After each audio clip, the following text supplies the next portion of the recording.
আমি যখন ১২ ক্লাসে ফেল হলাম, আমার বাবা আমার জন্য একজন শিক্ষক নিযুক্ত করলেন। তিনি যখন থেকে প্রতি সপ্তাহে আমাকে বাড়িতে পড়াতে আসা শুরু করলেন, তখন থেকেই আমার মায়ের আচরণে কিছু পরিবর্তন দেখতে পেলাম, যা আমাকে ভাবিয়ে তুলছিল। শিক্ষক প্রায় কোনো না কোনো অজুহাতে ঘরের বাইরে যেতেন। একদিন আমি আমার মাকে এবং শিক্ষকের দিকে নজর রাখছিলাম। আমার স্যার আমার মায়ের ঘরে ছিলেন, তারা অনেক হাসাহাসি করে কথা বলছিলেন। তারপর যা দেখলাম তাতে অবাক হয়ে গেলাম। একদিন যখন মা কাজের জন্য বাইরে গিয়েছিলেন, আমি বাড়িতে তখন একা ছিলাম। আমি টিউশনের জন্য প্রস্তুতি নিচ্ছিলাম। আমি একটি ছোট ফ্রক পরেছিলাম, সেই পোশাকে আমাকে অনেক সুন্দর লাগছিল। আমি আমার স্যারকে মনে মনে ভালোবাসতাম। যখন টিচার টিউশনে এলেন, তিনি আমাকে বারবার দেখতে লাগলেন। আমার শিক্ষক আমাকে পড়াচ্ছিলেন। হঠাৎ তিনি কিছু সময়ের জন্য আমাকে লক্ষ্য করে তাকালেন। তারপর মৃদু হাসি দিয়ে বললেন, তুমি তো অনেক সুন্দর, তোমার মায়ের মতোই ভালো দেখাচ্ছে। এরপর তিনি আরও বললেন, তোমার মধ্যে সত্যিই কিছু বিশেষ কিছু আছে, যা আমি খুব পছন্দ করি। এই বলে তিনি আমার কাছে এসে বসলেন। তারপর আমি পূজা, ১৭ বছর বয়সী। ছোটবেলা থেকে আমি কিছুটা শান্তশিষ্ট ও সুন্দর মেয়ে ছিলাম। গায়ের রং ছিল একদমই ফর্সা। আমার জীবনে এমন কিছু ঘটে যাবে আমি কখনো ভাবিনি, কারণ আমাকে টিউশন পড়াতে আসা স্যারের প্রেমে পড়ে যাই। কিন্তু সেই স্যার আমাকে আর মার সাথে এমন কিছু করে, যা আমরা কখনো ভাবতেও পারিনি। বন্ধুরা, আজকের গল্পটা অনেক বেশি স্পেশাল। আশা করছি তোমাদের ভালো লাগবে। গল্পগুলো ভালো লাগলে ভিডিওটি লাইক, শেয়ার এবং চ্যানেলটি সাবস্ক্রাইব করো। সাধারণত আমি কলেজে যাওয়ার কথা ছিল, কিন্তু ১২ ক্লাসের গণিতের কারণে আমার পরীক্ষার ফলাফল খারাপ হয়েছিল। অঙ্কে আমার অনেক দুর্বলতা ছিল, আর তাই আমি সেই বিষয়ে ভালো করতে পারিনি। বাবা কখনো আমার জন্য টাকা দিয়ে সাহায্য করেননি। তার কথা ছিল, তুমি নিজেই পরিশ্রম করো, তবেই তুমি কিছু অর্জন করতে পারবে। কিন্তু বাস্তবতা হলো, আমি শুধু এক বিষয়ে খারাপ ফল করেছি, এবং আমাকে সে বিষয়টি পুনরায় পরীক্ষায় বসতে হবে। তবে বাবা আমাকে পুরো বার্ষিক পরীক্ষায় আবার বসতে বললেন, মানে সব বিষয়ে আবার শিখে পরীক্ষা দিতে হবে। গণিত বিশেষ করে আমার জন্য ছিল একটি বড় চ্যালেঞ্জ। বাবা এবার একটু কঠোর সিদ্ধান্ত নিলেন। আগে তিনি আমাকে টিউশনে পাঠাতেন এবং আমি কোচিং ক্লাসেও যেতাম, তবে এবার তিনি বললেন, তুমি কোচিংয়ে গিয়ে মনোযোগ দিচ্ছ না, তাই এবার তোমার জন্য বাড়িতে একজন বিশেষ শিক্ষক লাগবে, যিনি শুধুমাত্র গণিত পড়াবেন। বাবার এই সিদ্ধান্ত আমাকে খুব ভালো লাগেনি, তবে আমি কিছু বলতে পারিনি। মা সবসময় বাবার সামনে কোনো কিছু বলতে ভয় পেতেন। এরপর নতুন শিক্ষককে সাহায্য নিয়ে আমি আবার মন দিয়ে পড়াশোনা শুরু করলাম। বিশেষ করে গণিতের প্রতি আমার মনোযোগ আরও বাড়ানোর চেষ্টা করলাম। আমি বাবার সিদ্ধান্তকে সঠিক মনে করতে লাগলাম। কয়েকদিনের মধ্যে আমার পড়াশোনা ও টিউশন শুরু হলো। এটি ছিল টিউশনের প্রথম দিন। স্কুল থেকে দুপুর ১২টার দিকে বাড়ি ফিরলাম, এবং মা আমাকে বললেন, একটার মধ্যে সব কিছু গুছিয়ে নাও, কারণ ২টায় তোমার টিউশন শিক্ষক আসবেন। সেদিন প্রথমবার আমি শিক্ষকের সাথে দেখা করলাম। তিনি প্রায় ৩০ বছরেরও কম বয়সী একজন যুবক। মা তাকে একটু জল দিলেন এবং তিনি জল পান করার সময় কিছুটা লজ্জিত মনে হচ্ছিলেন। সম্ভবত আমি তার প্রথম ছাত্রী ছিলাম। আমি চাইছিলাম যে আমি গণিত ভালোভাবে শিখি। প্রথম দিন শিক্ষক খুব বেশি চাপ দেননি, তাই আমি একটু স্বস্তি পেলাম। তবে শিক্ষককে দেখে মনে হয়েছিল তিনি খুবই পেশাদার এবং কিছুটা লাজুক প্রকৃতির মানুষ ছিলেন। কিছুদিন ভালোভাবেই কাটল। শিক্ষকের পাঠদান সংগঠিত ছিল, কিন্তু গণিত এখনও আমার কাছে অস্পষ্ট ছিল। টিউশনের মধ্যে মাঝে মাঝে আমি ঘুমিয়ে পড়তে শুরু করলাম। যখন শিক্ষক পানির জন্য ঘর থেকে বের হতেন, তখন হঠাৎ করে আমার ঘুম চলে আসত এবং আমি ১ থেকে ২ ঘন্টা ঘুমিয়ে থাকতাম। শিক্ষক কখনোই আমার এ বিষয়ে কিছু বলেননি বা মার কাছে অভিযোগ করেননি। আমি বুঝতে পারছিলাম যে শিক্ষক সত্যিই ভালো, কিন্তু আমার ঘুমানোর পর অন্য জায়গায় কিছু ঘটছিল যা আমার অজানাই ছিল। মা এবং শিক্ষকের মধ্যে কিছু চলছে, কিন্তু তাতে আমার দৃষ্টি পড়ছিল না। আমি কিছুই বুঝতে পারছিলাম না। আমার চোখের কিছু একটা ঘুরছিল। একদিন টিউশন চলাকালীন হঠাৎ করে আমার কাশি হতে লাগলো এবং তা বন্ধ হতে চাইছিল না। আমার কাশি করতে দেখে শিক্ষক আমার পিঠে হাত দিলেন। কাশির শব্দ মায়ের কাছে পৌঁছালে তিনি তাড়াতাড়ি জল নিয়ে এলেন। সেই সময়েও আমি শিক্ষকের উপর নজর রেখেছিলাম। মায়ের হাত থেকে পানির গ্লাস যখন শিক্ষক নিলেন, তখন তাদের হাত একসাথে লাগার মতো হলো। এটি দেখে একটু অস্বস্তি অনুভব করলাম এবং কেন জানি মায়ের উপর রাগও হচ্ছিল। তখন আমার মনে কি চলছে তা আমি নিজেই বুঝতে পারছিলাম না। পরবর্তীতে শিক্ষক আমাকে নিজের হাত দিয়ে পানি দিলেন। তিনি আমার কাছাকাছি আসছিলেন এবং আমার মধ্যে এক অদ্ভুত অনুভূতি শুরু হলো। এই অনুভূতিগুলি কি তা আমি জানি না, সে সময় আমি এটি ঠিকভাবে বুঝতে পারিনি। পরের দিন স্কুলে গিয়ে বিরতির সময় আমার দেখা হয় আমার বন্ধু তানিয়ার সঙ্গে। তানিয়া আমার পুরনো বন্ধু এবং আমরা দুজনেই 1-2 ক্লাস পর্যন্ত একসাথে পড়েছি। সে আমার মতো ফেল করেনি, তাই কলেজে ভর্তি হয়েছে। সেদিন আমি তানিয়াকে একটি ছেলের সাথে দেখলাম। আমি জিজ্ঞেস করলাম, তুমি সবসময় এই ছেলের সাথে সময় কাটাও কেন? সে উত্তর দিল, এটা আমার বয়ফ্রেন্ড। তার উত্তর শুনে আমি তাকে বোঝাতে লাগলাম, তানিয়া, এত কম বয়সে এসব তোমার জন্য ঠিক নয়। প্রেমের জন্য হয়তো এখনো সময় রয়েছে। তখন তানিয়া হেসে বলল, পূজা, কলেজ লাইফ তো এসব করার জন্য, কলেজে যাওয়া মানেই এরকম কিছু। আমি যদিও কলেজে ছিলাম না, তবুও মনে হতে লাগলো যে বয়ফ্রেন্ড থাকা জরুরি। তানিয়া বলল, দেখো, কলেজে প্রায় সব মেয়েরই বয়ফ্রেন্ড আছে। তুমি এখনো স্কুলে, তাই হয়তো বয়ফ্রেন্ড গার্লফ্রেন্ড সম্পর্কের ব্যাপারে তোমার ধারণা খুব স্পষ্ট নয়। আমি বুঝানোর চেষ্টা করছিলাম যে এটি সঠিক নয়, কিন্তু এর মধ্যে সে হেসে বলল, তাহলে কি তোমারও কোনো বয়ফ্রেন্ড আছে? তার এই প্রশ্নে কিছুটা বিব্রত হয়ে আমি বললাম, না। আমার কিছুটা ধীরতা দেখে তানিয়া বলল, পূজা, তুমি 12 ক্লাসে পড়ছো বটে, কিন্তু তা বলে তোমার বয়স তো আমার সমান। যদি তোমারও কারো সাথে বন্ধুত্ব করার ইচ্ছা থাকে, তাহলে মনে রাখবে, এটা শুধু কলেজের জন্য নয়। যদি কাউকে ভালো লাগে, তবে তার সাথে কিছু সময় কাটাতে ভয় পাবে না। তানিয়ার কথাগুলো আমাকে ভাবাতে লাগলো। মনে হলো, যদিও আমি কলেজে নেই, তবুও আমার বয়স এমন যে আমি এসব অভিজ্ঞতা নিতে পারি। সে তখন বলল, যদি তোমার কারো সাথে বন্ধুত্ব করতে হয়, তাহলে আমি তোমাকে আমার বয়ফ্রেন্ডের এক বন্ধুর সাথে পরিচয় করিয়ে দিতে পারি। আমি সঙ্গে সঙ্গে জানিয়ে দিলাম, না, আমি তাতে প্রস্তুত নই। কারণ আমার বয়সের ছেলেদের প্রতি আমার বিশেষ আগ্রহ ছিল না। গত কিছুদিন ধরে আমার নজর কেবল আমার টিউশন টিচারের প্রতি ছিল। কখনো কখনো অনিচ্ছাকৃতভাবে টিচারের হাত আমাকে স্পর্শ করলে এক ধরনের অনুভূতি আমার মনে জেগে উঠত। তানিয়ার সাথে কথা বলে আমি বুঝতে পারলাম, যখন কাউকে ভালোবাসা হয়, তখন এ ধরনের অনুভূতি হতে পারে। এখন আমি বুঝতে পারলাম যে আমার টিচার আমাকে ভালো লাগছে, আর তাদের বয়সের বিষয়টি আমার কাছে অপ্রধান হয়ে পড়ে। আমি সিদ্ধান্ত নিয়েছিলাম, শীঘ্রই আমি আমার অনুভূতি আমার টিচারের সাথে শেয়ার করব। আমি নিশ্চিত ছিলাম যে সে আমার প্রস্তাব নাকচ করবেন না, কারণ আমার সৌন্দর্য বিশেষভাবে আকর্ষণীয়। সেদিন যখন আমি স্কুল থেকে বাড়ি ফিরলাম, মায়ের কিছু বলার আগেই আমি টিউশনে যাওয়ার জন্য প্রস্তুত হয়ে গেলাম। আমাকে তাড়াতাড়ি প্রস্তুত দেখে মা আমাকে প্রশংসা করে বললেন, আজ তো তুমি দারুণ প্রস্তুতি নিয়ে এসেছ। মা জানতেন না আমি কেন এত তাড়াহুড়ো করেছিলাম। কিছুক্ষণ পরে টিচার যখন আমার বাড়িতে এলেন, আমি শুধু তার দিকে তাকিয়েছিলাম। যখন স্যার আমাকে পড়াচ্ছিলেন, তখন আমার মন পড়ার দিকে ছিল না, বরং আমি তার দিকে মনোযোগী ছিলাম। হঠাৎ তার দৃষ্টি আমার দিকে পড়লে আমি তৎক্ষণাৎ অন্যদিকে তাকিয়ে গেলাম। টিচার বললেন, আমি একটু পানি পান করতে যাচ্ছি, তুমি এই প্রশ্নটার সমাধান করো। আমি মাথা নেড়ে সম্মতি জানালাম, কিন্তু আমার মন পড়ার উপর ছিল না, বরং আমার ক্রাশের দিকে। আমি তাকে মনে মনে ভালোবাসতে শুরু করছিলাম, কিন্তু আমি জানি না এই কথাটা তাকে জানাবো কিভাবে। কিছু সময় পর আমি আবার বিশ্রাম নিতে যাচ্ছিলাম। আমার খুব ঘুম পাচ্ছিল, কিন্তু নিজেকে জাগিয়ে রাখলাম। অনেক সময় পার হয়ে গেল এবং টিচার ফিরে আসলেন না। তাকে ডাকতে বাইরে গেলে দেখলাম সে হল রুমে মায়ের সাথে বসে আছেন। আমার টিচার মায়ের কাঁধে হাত রেখে গল্প করছিলেন, যা আমার কাছে একটু অদ্ভুত লাগলো। আমাকে দেখেই সে মায়ের থেকে কিছুটা দূরে সরে গিয়ে বললেন, আমার একটু অলস লাগছে, তাই আমি তোমার মাকে বলেছিলাম আমার জন্য চা বানাতে। আমি মাথা নেড়ে কিছু বললাম না। মা বললেন, ঠিক আছে, আমি চা বানিয়ে নিয়ে আসছি। এই সময়ে তুমি পূজার টিউশন চালিয়ে যাও, আমি চা তোমার ঘরে নিয়ে আসব।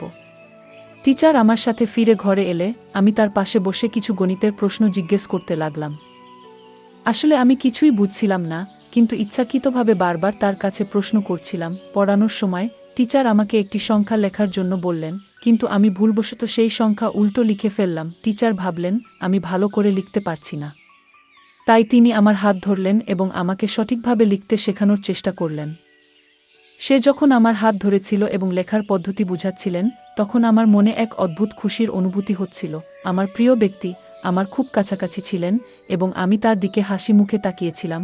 তখনই মা চা নিয়ে ঘরে এলো। মা দেখা মাত্রই টিচার আমার থেকে একটু দূরে সরে গেলেন, যেন মা তাকে শাসন করার জন্য এগিয়ে আসছেন।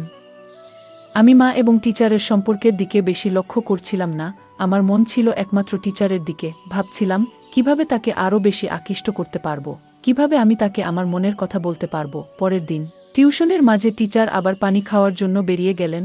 অনেক সময় হয়ে গেছে, কিন্তু টিচার ফিরে আসছিলেন না, তাকে খুঁজতে আমি ঘর থেকে বেরিয়ে গেলাম। সেই দিন তারা হোলরুমে নেই। মনে মনে ভাবতে লাগলাম, তারা আবার কোথায় গেল। আমি মায়ের ঘর থেকে কথাবার্তার শব্দ শুনতে পেলাম। আমি ধীরে ধীরে মায়ের ঘরের কাছে গেলাম এবং দেখলাম দরজা একটু খোলা। দেখলাম টিচার মায়ের সঙ্গে সেখানে বসে আছেন এবং তারা একে অপরের খুব কাছে। টিচারের একটি হাত মার কাঁধে ছিল। এই দৃশ্য দেখে আমি অত্যন্ত হতবাক হলাম, কারণ আমি দেখলাম আমার মা আমার পছন্দের ব্যক্তির সাথে সময় কাটাচ্ছেন। সেই মুহূর্তে আমার মন ভরে গেল রাগে। আমি দ্রুত কিচেন থেকে একটি কাচের গ্লাসে জল নিয়ে এসে মার ঘরের সামনে গ্লাসটি জোরে ফেলে দিলাম। ওই শব্দে তারা দুজনেই তৎক্ষণাৎ বাইরে এসে পড়লেন। মাকে দেখার পর আমি বললাম, বিপত্তি হয়ে গেছে, গ্লাসটি হাত থেকে পিছলে গেছে। কিন্তু টিচার উল্টো প্রশ্ন করে বললেন, তুমি এখানে কি করছো? আমি সোজাসুজি তাদের দিকে তাকালাম। টিচার আমাকে বললেন, তোমার মায়ের মোবাইলের সমস্যা দেখা দিয়েছিল, তাই তোমার মা আমাকে এখানে ডেকেছিলেন। তার ভয়ে ভয়ে কথা বলার ধরন যা বুঝিয়ে দিল যে তাদের মধ্যে এক বিশেষ সম্পর্ক ছিল, যা আমার কাছ থেকে আমার মা আর আমার স্যার লুকাতে চাচ্ছে। কিন্তু আমি তো মার মেয়ে, এবং আমি জানতাম যে আমি আমার মায়ের থেকে বেশি তরুণ ছিলাম। টিচার অবশ্যই আমার প্রতি আকৃষ্ট হতে বাধ্য ছিল। এখন আমার পরিকল্পনা ছিল কিভাবে টিচারকে আকর্ষণ করব। সেই দিন কিছু করতে পারলাম না, কারণ টিউশনের সময় শেষ হয়ে গেল। কিন্তু আগামী দিনে আমি নিশ্চয়ই কিছু করার চেষ্টা করব। একদিন যখন আমি টিউশনের জন্য প্রস্তুতি নিচ্ছিলাম, আমি একটি ছোট ফ্রক পরেছিলাম। সেই পোশাকে আমাকে অনেক সুন্দর লাগছিল, আর আমি একটু হালকা করে সেজেছিলাম। যখন টিচার টিউশনে এলেন, তিনি আমাকে বারবার দেখতে লাগলেন। পড়াশোনা শুরু হলে কথার মধ্যে আমি তার হাত আমার পায়ের কাছে রাখলাম। এরপর বেশ কিছু সময় ধরে টিচার তার হাত আমার পায়ের কাছ থেকে সরালেন না। এতে বুঝতে পারছিলাম যে তিনি ক্রমশ আমার প্রতি আকৃষ্ট হচ্ছেন। সেদিন সময় কেটে গেল, কিন্তু প্রতিদিনের মতো টিচার পানি খেতে বা অন্য কোনো কারণে ঘর থেকে বেরিয়ে যাননি। বরং তিনি আমাকে হাত ধরে পড়াতে লাগলেন এবং মাঝে মধ্যে আমার দিকে তাকাচ্ছিলেন। এটি আমার কাছে খুব ভালো লাগছিল। হঠাৎ করে মা এসে যান। যখন তিনি দেখলেন টিচার আমার হাত ধরে পড়াচ্ছেন, তার চোখ বড় হয়ে গেল। মা চায়ের প্রসঙ্গে টিচারকে সেই ঘর থেকে বাইরে নিয়ে গেলেন।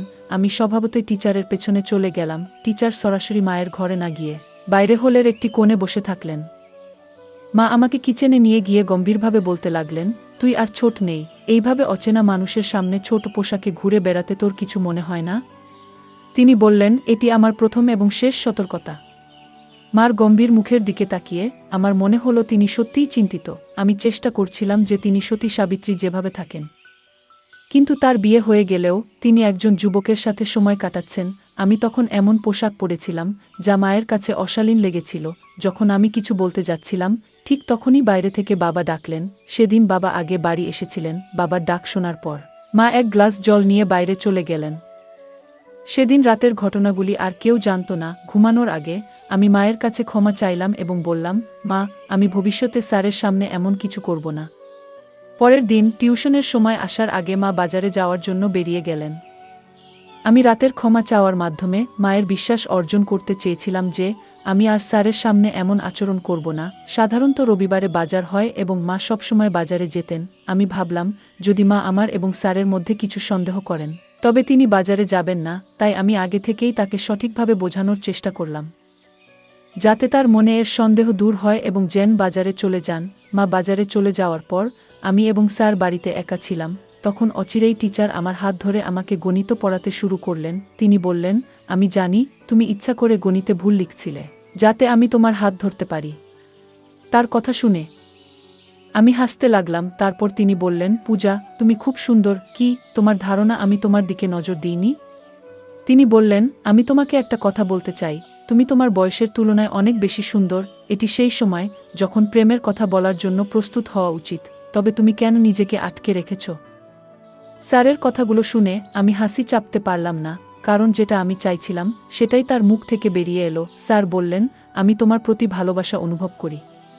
তিনি আমাকে আলতো করে হাত ধরলেন। আমি জিজ্ঞেস করলাম, স্যার, কি সত্যিই আপনি আমার প্রতি প্রেম অনুভব করেন? আমিও আপনাকে ভালোবাসি, কিন্তু একটা প্রশ্ন আছে। আপনি কেন প্রতিদিন কোনো না কোনো বাহানা তৈরি করে মায়ের ঘরে যান? আপনাদের মধ্যে কি কোনো সম্পর্ক আছে? আমার প্রশ্ন শুনে স্যার হাসলেন এবং বললেন, পূজা, তুমি কি মনে করো আমি তোমার মার প্রতি আকৃষ্ট? একদম নয়। আমি তো প্রথম থেকেই তোমার প্রতি নজর রেখেছিলাম। আমি দেখতে পেয়েছিলাম যে তুমি আমাকে ভালোবাসো কিনা। কিন্তু তোমার মায়ের কারণে আমি আমাদের সম্পর্কটি গোপন রাখতে চেয়েছিলাম যাতে তিনি সন্দেহ না করেন। আমি ভয় পেয়েছিলাম যে যদি আমি তোমার সামনে আমার অনুভূতি প্রকাশ করি তাহলে তুমি বিপর্যস্ত হয়ে যাবে। এ কারণে কিছু বলিনি। পরে ধীরে ধীরে তিনি আমার কাছে আসতে শুরু করেন এবং আমাদের মধ্যে প্রেমের সম্পর্ক গড়ে উঠতে থাকে। হঠাৎ করে আমার ঘরের দরজা জোরে খুলে যায় এবং সেখানে মা চলে আসেন। তাকে দেখে আমি একটু অবাক হলাম, কিন্তু একই সঙ্গে জানতাম যে আমি কোনো ভুল করছি না, আমি শুধু একজন বন্ধুর সাথে সময় কাটাচ্ছি। মা আমার কাছাকাছি এসে স্যারকে দূরে সরিয়ে দিলেন এবং বললেন, ভালো হয়েছে আমি যদি মোবাইলের দিকে নজর না দিতাম তাহলে হয়তো তোমার এবং এই মানুষের সত্য আমার সামনে এসে যেত না। ব্যাগে মোবাইল না থাকার কারণে আমাকে আবার বাড়িতে ফিরতে হলো। প্রিয়া, এত কম বয়সে তোমার, আমি জানি আমি গতকালই তোমাকে সতর্ক করেছিলাম, কিন্তু আজকে তুমি আবার সেই অবস্থায় পৌঁছে গেছো। স্যার মার সামনে আমাকে ভুল প্রমাণিত করার চেষ্টা করছেন। স্যার মাকে বললেন, বেশ কিছুদিন ধরে তোমার মেয়ে বেশ কিছু অদ্ভুত কাজ করছে। আজকে সে নিজেই আমার সঙ্গে এই বিষয়গুলো নিয়ে আলোচনা করতে এসেছে। মাকে বলতে দেখার পর আমি বাধা দিলাম এবং বললাম, মা, এই লোকটির কথায় বিশ্বাস করো না। আমি তোমার শপিং ব্যাগ থেকে তোমার মোবাইল বের করেছিলাম যাতে তুমি অর্ধেক পথে ফিরে এসে সত্যটা জানতে পারো। এটি আমি ইচ্ছাকৃতভাবে করেছি যাতে তুমি বুঝতে পারো এই ব্যক্তির আসল চেহারা কী। আমি বললাম, এই টিউশন শিক্ষক আমাদের বাড়ির 2 মহিলার সঙ্গে এক ধরনের অসৎ ব্যবহার করছে। তুমি তার প্রেমে পড়তে পারো, কিন্তু আমি না। আমি কয়েকবার তোমাদের দুজনকে একসঙ্গে দেখেছি, তাই আমি এইসব ঘটনাকে সাজিয়েছি যাতে তোমার কাছে এই লোকটির সত্যি মুখোশ খুলে দিতে পারি। যখন স্যার পড়াতে আসেন ঠিক তখন আমি মায়ের মোবাইলে ভিডিও রেকর্ডিং শুরু করে দিই এবং সেটি ঘরের এক কোণে রাখি। যে কোনো কিছু তিনি মায়ের সম্পর্কে বলতেন সবকিছু সেই মোবাইলে রেকর্ড হয়ে গিয়েছিল। যখন মা সেই ভিডিওটি দেখলেন তিনি বুঝতে পারলেন যে স্যার তাদের সঙ্গে প্রতারণা করছেন। মা সেই নালায়েককে পুলিশে দেওয়ার হুমকি দিলে তিনি সেখান থেকে পালিয়ে গেলেন। এরপর মা বললেন, পূজা, আমি অনেক ভুল করেছি, আমি জানি, কিন্তু আমি কি করব? তোমার বাবা আমাকে তেমন সময় দেন না। যেদিন তোমার টিউশন শিক্ষক বাড়িতে এসেছিল সেদিন থেকেই তার সাথে আমার কথা বলা শুরু হয়। তখন আমি মনে করেছিলাম সে আমার মন বুঝতে শুরু করেছে। তার মিষ্টি কথায় আমি এমনভাবে আবদ্ধ হয়ে পড়েছিলাম যে তার স্বার্থপর প্রেমকে আমি সত্যিকারের মনে করতে শুরু করেছিলাম। আমি তো এতটাই তার প্রেমে মজেছিলাম যে তোমার কথা পর্যন্ত ভুলে গিয়েছিলাম। মা আরও বললেন, আমি সেই নালায়েকের সাথে বিয়ে করার কথা ভাবছিলাম, কিন্তু জানতাম না যে তার তোমার প্রতি এমনই ভিন্ন দৃষ্টি রয়েছে। সে আমার সাথে প্রেমের নাটক করে, কিন্তু তোমার সাথেও সময় কাটানোর চেষ্টা করছিল, এটি আমি বুঝতে পারিনি। তোমার বাবা সব কিছু করেন, যখন আমি যা কিছু চাই তা দেন, কিন্তু শুধু অর্থ দিয়ে একটি সম্পর্ক চলে না। ভালোবাসা ও মত বিনিময় প্রয়োজন, কিন্তু আমাদের মধ্যে তো এসব কিছুই ছিল না। এই কারণে যখন আমাকে অন্য একজনের কাছ থেকে একটু ভালোবাসা পেলাম আমি তাতেই তা ভাসিয়ে দিলাম। আমি সত্যি খুব বড় একটি ভুল করেছি মা। যে ভুল বুঝতে পেরেছিলেন আমিও স্যারের প্রেমে পাগল হয়ে পড়ছিলাম, কারণ আমার বন্ধুরা তানিয়া আমাকে নেতিবাচক বিষয়গুলো সম্পর্কে ভালোভাবে শিক্ষা দিয়েছিল। তানিয়া আমাকে প্রেমের প্রকৃতি সম্পর্কে জানিয়েছিল। কিছুদিন পর সে আমাকে তার ব্রেকআপের গল্প শুনিয়েছিল, যেখানে তার আগের প্রেমিক মিষ্টি কথাবার্তার মাধ্যমে তার কাছে নেতিবাচক আচরণ করেছে এবং পরে সমস্ত সম্পর্ক ছিন্ন করে ফেলে। যে মেয়ে আমাকে প্রেমের অর্থ বোঝালো সেই মেয়ে আমাকে প্রেম এবং প্রতারণার মধ্যে পার্থক্য বোঝাতে সাহায্য করেছিল। তানিয়া যা জানিয়েছিল তা শুনে আমি সতর্ক হয়ে উঠলাম এবং এই কারণে আমি মা এবং নিজেকে ওই নালাজ টিউটরের নজর থেকে রক্ষা করতে পারলাম। ওই ঘটনায় মা আমার সঙ্গে প্রতিজ্ঞা করেছিলেন যে তিনি আর কাউকেই তার অনুভূতি শেয়ার করবেন না। আমিও ঠিক করেছি যে আমি কাউকে অপ্রয়োজনীয় বিষয়গুলোতে জড়িয়ে পড়ব না। আমি মনোযোগ দিয়ে পড়াশোনা করব এবং বাবার স্বপ্ন পূরণ করব। প্রিয় বন্ধুরা, এটা মনে রাখা জরুরি যে জীবনের একজন সঙ্গীর ভালোবাসা কেবল অর্থের উপর নির্ভর করে না। সময়মতো সঙ্গীকে সময় দেওয়া এবং তাদের অনুভূতিগুলো বোঝা জীবনের একটি মৌলিক প্রয়োজন। প্রত্যেক সঙ্গীকে এটি বুঝতে হবে।